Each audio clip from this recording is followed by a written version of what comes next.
Every day, a roadside food seller unknowingly changed the life of a little homeless boy. She didn't ask for anything in return. She didn't know his story. She simply gave him food from her small shop. But one quiet morning, something unexpected happened. 4 large SUVs stopped right in front of her shop, and her life shifted in a way she never imagined. Who were the people in those cars, and what connection did the boy have with them? The truth would soon unfold. In a quiet corner of Abuja, far away from the busy streets and beautiful homes, a small boy walked alone. His name was Austin. He was only 6 years old, yet life had pushed him into responsibilities far beyond his age. Every morning, before the sun rose completely, he stepped out of the unfinished building where he lived with his mother. He whispered to himself, "I must find food today. Mommy needs to eat." Inside that rough, cold room, his mother, Vivian, lay weak. Kidney disease had drained her strength, and some days she could barely lift her head. Still, whenever Austin left, she tried to smile. "Please be careful and come home early," she would whisper.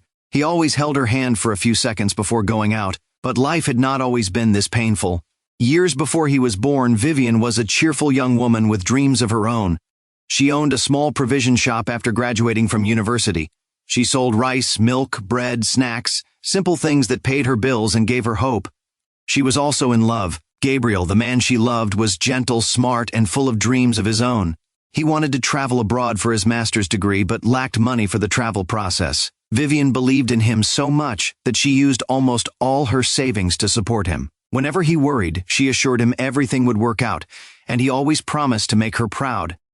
Soon, Gabriel finally got everything he needed and traveled abroad. They called each other every day. Vivian laughed whenever she heard his voice. She was certain their future was bright, but 2 weeks later, his calls suddenly stopped. She called and called, but he never picked up. She cried, prayed, and worried, but no answer came. 2 more weeks passed, and she began feeling strange, weak, tired, different. A hospital test revealed the truth. She was pregnant. "How will I take care of this child alone?" she whispered. But she kept the pregnancy and later gave birth to a baby boy she named Austin. He grew into a bright child, full of joy. Vivian worked hard to pay his school fees, feed him, and buy him small toys when she could. They weren't rich, but they were happy. Everything changed again when Austin turned 4. Vivian began feeling exhausted all the time. At first, she thought it was stress, but it worsened. Her legs felt heavy, her energy disappeared, and sometimes she nearly fell. One morning, when she tried to get water, her legs failed her. Austin rushed to help her, holding her close with his tiny hands. Worried, she went to the hospital. After several tests, the doctor explained gently that her kidneys had failed. She needed a transplant and regular dialysis. Vivian asked how much it would cost, and the answer broke her heart. It was too much, far more than she could ever afford. Slowly, her savings disappeared. She sold her freezer, her furniture, everything. She could no longer pay rent, could not pay for Austin's school fees. They lost their home and moved into an unfinished building with nothing but a mat on the floor. Now, with no money and no strength left in her body, Vivian relied completely on Austin. The little boy, barely 6 years old, walked the streets every day, begging for food or money to keep his mother alive. One hot morning, he held his stomach and whispered, "Mommy must not go hungry today." He walked along the roadside, approaching people with small, polite pleas for help. But most ignored him. Some frowned, some waved him away without looking at him. Each rejection hurt, but he didn't stop. "Mommy must eat," he reminded himself. He wiped his eyes and kept going. Soon he saw a small roadside food shop. The sweet smell of cooked food filled the air, making his stomach growl. He approached slowly and sat quietly on a small wooden bench beside the shop. He didn't say anything. He only waited and hoped. Inside the shop, Nora, a hard-working young woman of 25, was cleaning up after the morning rush. Her shop wasn't big, but it was her only source of income. As she washed plates outside, something caught her attention. The tiny boy sitting alone on the bench. His thin legs, old clothes, and tired, innocent eyes made her pause. She walked toward him gently. "Hello. My name is Nora," she said. "What's your name?" The boy looked up and answered softly, "Austin."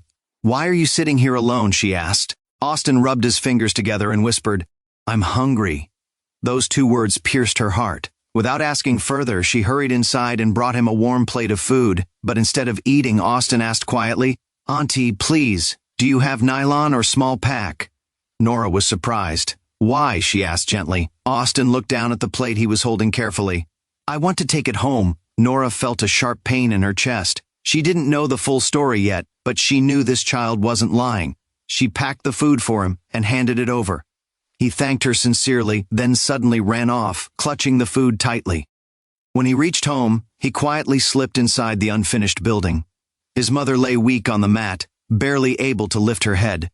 Austin washed a plate and served food for her first. He fed her slowly, patiently, watching her mouth to make sure she could swallow. When she whispered, "Thank you, my son," he gently wiped her mouth, gave her water, and only then went to eat his own portion on the bare floor.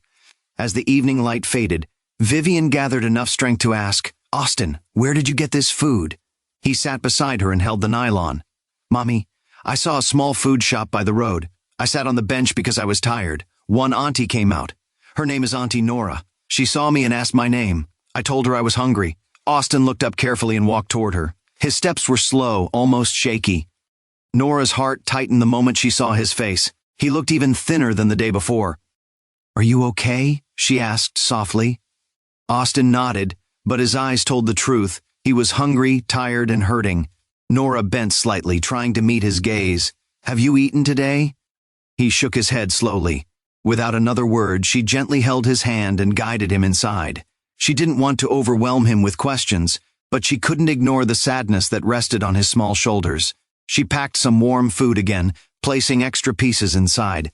When she handed the pack to him, Austin whispered, "Thank you, Auntie." This time, his voice sounded weaker. Nora gently touched his shoulder. "Austin, can I ask you something?" He looked up carefully. "Where do you live? Who do you stay with?" For a moment, Austin froze. His tiny fingers tightened around the nylon. He swallowed hard, unsure if he should open up. Nora noticed his fear and softened her tone even more. "You don't have to be afraid. I just want to know if you're safe." After a moment of silence, Austin whispered, "I stay with my mommy." Nora nodded gently. "Is she sick?" He lowered his head. "Yes." He didn't say more. Nora didn't push him. She only said, "Take the food home to her. Tell her I said hello." Austin nodded and dashed out again, as fast as his weak legs could go. Nora watched him disappear into the distance, her heart heavy with worry. She knew something was terribly wrong, but she didn't know what. Inside the unfinished building, Austin rushed to his mother. Vivian lay on the mat, pale and struggling to breathe. Her eyes opened slowly when she heard his steps. "Mommy," Austin whispered softly, "Auntie Nora helped again." Vivian blinked, grateful and emotional. "May God bless that woman. May his mercy follow her always," she whispered weakly. Tears rolled down her cheeks. Austin quickly wiped them away with his small hand. "Mommy, don't cry, please." He brought the food close to her and began feeding her again, just like the day before. Vivian tried to smile between bites, but her strength was fading faster each day. When she had eaten enough, he fed himself and then lay beside her, holding her hand until she fell asleep. The night was quiet, except for the distant sounds of cars and the soft breathing of a sick mother and a tired child. The next morning, Nora woke up before the sun rose. She thought of Austin again, his tired eyes, his thin arms, the fear in his voice. None of it left her mind. She dressed quickly and went to her shop, hoping he would come again. As she swept the floor, she whispered to herself, "I need to know what is happening to that child." But hours passed. Morning became noon, and noon became evening. Still no sign of Austin. Nora felt her heart tighten with every passing minute. Where is he? Is he okay? Did something happen? Meanwhile, Austin was trying again to find help from strangers. He approached people on the roadside, women, men, workers, drivers. Some ignored him. Some shouted at him. One woman pushed him aside. Another man told him never to come near him again. Austin's throat burned. His stomach ached. He felt himself growing weaker with each step. He leaned against a wall, breathing hard. He whispered half to himself, half to God, "Help me, please." But no one stopped. The sun began to set, coloring the sky orange. Austin looked down at his empty hands. He couldn't go home like this. His mother needed food. She needed medicine. She needed help he didn't know how to find. Then he remembered Nora, the kind woman, the only person who didn't shout at him, the only one who looked at him like he mattered. With tired steps, he walked toward her shop again. By the time he reached the corner, his legs felt like they would give out. He tried to act normal, pretending he was just walking by, hoping she would see him. Nora was wiping a table when she saw him standing there quietly. "Austin," she called out gently. Austin turned slowly and walked toward her, his eyes tired, his body weak, but his heart still full of hope.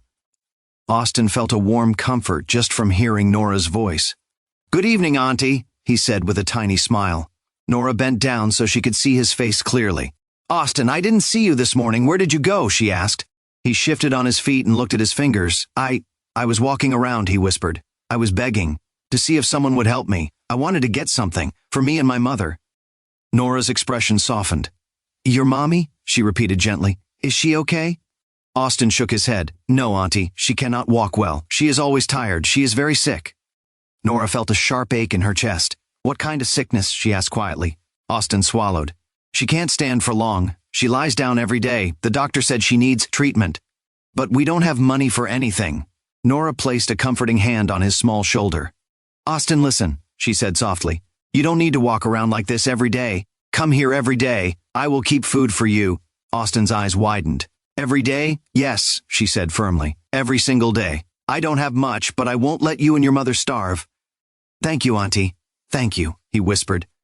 Nora walked into her shop and returned with 2 small bags of rice, one for Austin and one for his mother. She handed them to him gently. "Hold them well." He gripped the bags tightly. Nora looked at him again and noticed how thin his face was, how dry his lips looked. It hit her that he hadn't eaten anything all day. "You can't go home like this," she said. "Sit down, Auntie." "No," she murmured. "Sit. You need food now." She brought out her own dinner plate and placed it in front of him. "Eat. You are just a child. Your body needs strength." Austin sat slowly and began to eat, taking tiny bites as though he didn't want the food to finish. Nora watched him silently, feeling her heart break. As she watched him, she whispered in her mind, "What kind of life is this little boy living?" And in that moment she realized something. Austin didn't just need food. He needed someone who cared. And without planning it, she was becoming that person. When Austin walked home with the 2 bags, his legs were tired, but his heart was light. He had something good to bring to his mother. When he opened the small door of their room, he called softly, "Mommy, I'm back." Vivian lifted her head. "Austin, welcome." He placed the bags beside her. "Mommy, look. Auntie Nora helped me again. She said I can come every day." "Auntie who?" "Auntie Nora, the woman at the food shop. She said I should not beg anymore." Vivian's eyes filled with tears. "Come closer, my son," she whispered. She held his tiny hand. "May God bless that woman. She helps us even though she does not know us." They ate quietly that night, grateful for every bite. After eating, Vivian leaned back on her mat, still weak but comforted. "Austin," she said softly, "this woman must be very kind." "She is, Mommy. She talks to me nicely. She looks at me like she cares." Vivian smiled sadly. "You deserve care, my son." Across the city at the same time, Nora sat on her bed under a dull bulb. She hugged her pillow, staring at the ceiling, unable to stop thinking about Austin, his small hands, his quiet voice, his tired eyes. She remembered how he ate the food she gave him, and how he tried to hide his sadness. "How can a child carry so much pain?" she whispered. She wished she could do more. She wished she could help them better. For the first time in a long while, her own worries faded away. All she could think of was Austin. 3 weeks passed, and Austin came to her shop almost every day. He arrived with a small smile, and Nora fed him without fail. Rice, beans, whatever she could provide, she never let him leave empty-handed. She began asking him small questions, how he slept, whether his mother ate, how he was feeling. Austin answered honestly because she made him feel safe. He started helping in the shop too. Whenever Nora washed a pile of plates, he would step closer. "Auntie, let me help." She always refused at first, but he insisted. "You help me. Let me help you too." Before she knew it, his little hands were already washing plates. She teased him, "You are stubborn," and he giggled softly. Nora became someone he trusted, someone who made him feel seen. Every evening he told his mother everything, and every time, Vivian whispered, "God bless that woman." One afternoon, as Nora handed Austin a food pack, she bent and asked, "Austin, can I meet your mommy one day? You want to come to my house?" "Yes, only if she agrees." That evening, Austin rushed home. "Mommy, Auntie Nora wants to see you." Vivian was surprised. "Me? Why?" "She wants to know how you're doing." Vivian smiled. "Tell her she can come." 2 days later, Nora closed her shop early. She wore a simple dress, packed extra food, and walked with Austin to his home. Her heart pounded. She didn't know what she would find. The room was dim and small.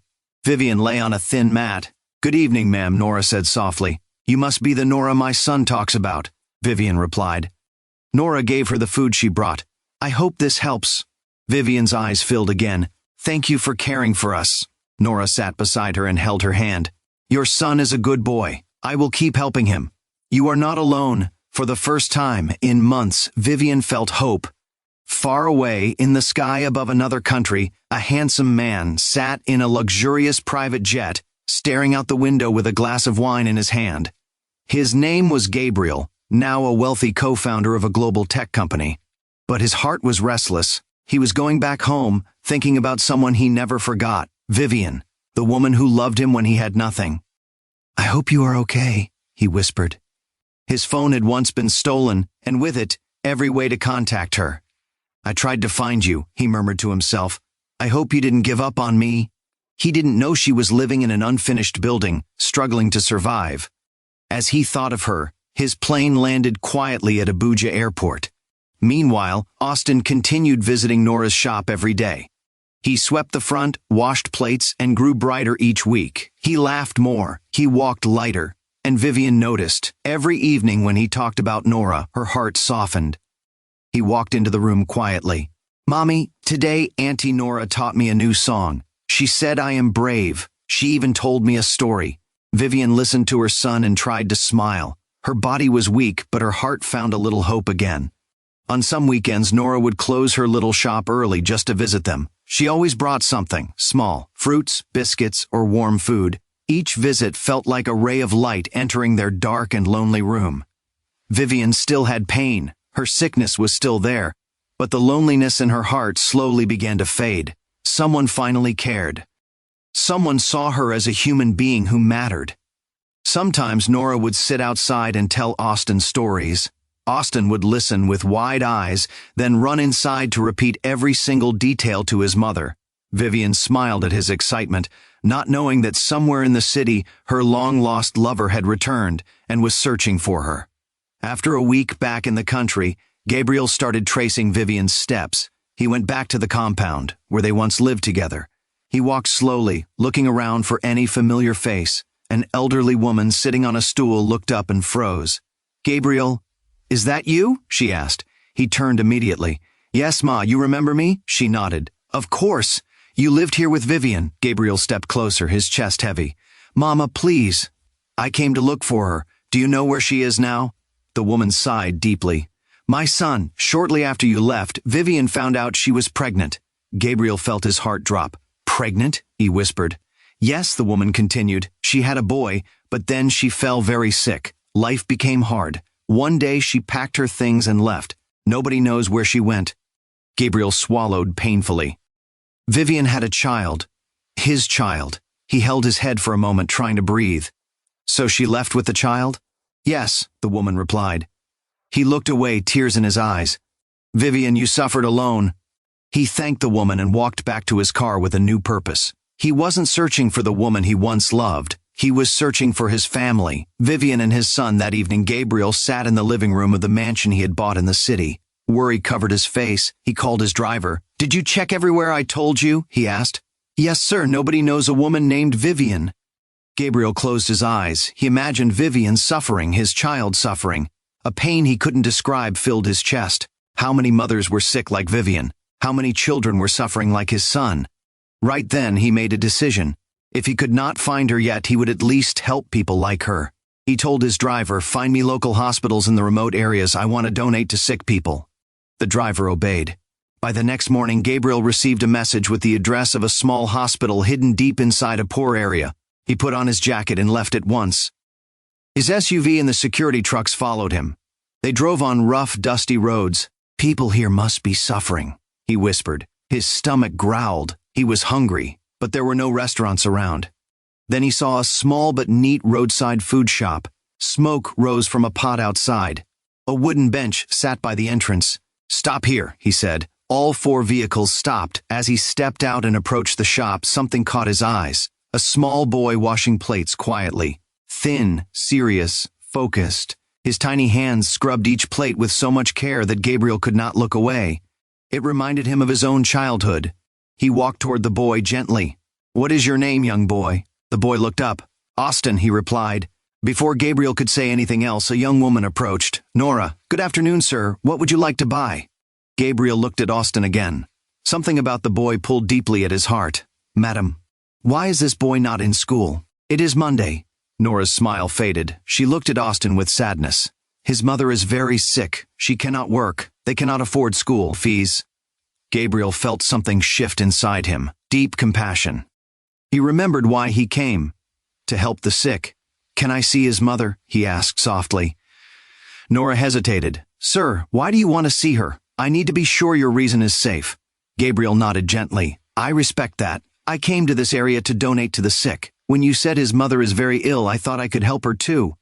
After a moment, Nora agreed. She locked her shop, held Austin's hand, and followed Gabriel to one of the cars. They drove through narrow paths until they arrived at a broken building. "This is where we stay," Austin said. Gabriel entered the little room and froze. His heart stopped. Lying weak on a thin mat was Vivian, the woman he had searched for all these years. He whispered her name, trembling. Vivian opened her eyes slowly, confused at first, then she froze too. "Gabriel," she whispered. He rushed forward and shouted, "Guards! Carry her carefully! Take her to the nearest hospital now!" The guards lifted Vivian gently. Austin clung to Nora's hand, frightened. "Auntie, are we going with them?" "Yes, Austin," she said softly. They all rushed to the hospital. Doctors took Vivian into emergency care. After hours, the doctor came out. "She is very sick, but there is hope. She needs a kidney transplant immediately." Gabriel didn't hesitate. "Do everything necessary. Book the surgery abroad. I will pay for it." He made urgent calls. He then told his guards, "Take the boy and the young lady to my house. Make sure they are safe." Nora couldn't understand. "Sir, why do you care so much? How do you know Austin's mother?" Gabriel only replied, "You will understand later. Please take care of Austin."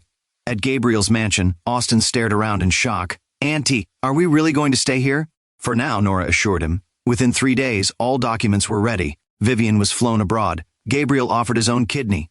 The surgery took hours and was successful, but he also needed time to recover. When Vivian gained some strength, she woke up and saw Gabriel standing beside her bed. He looked tired from surgery but full of love. She asked weakly, "Gabriel, why did you disappear? I wanted to tell you I was pregnant." "Austin is your child."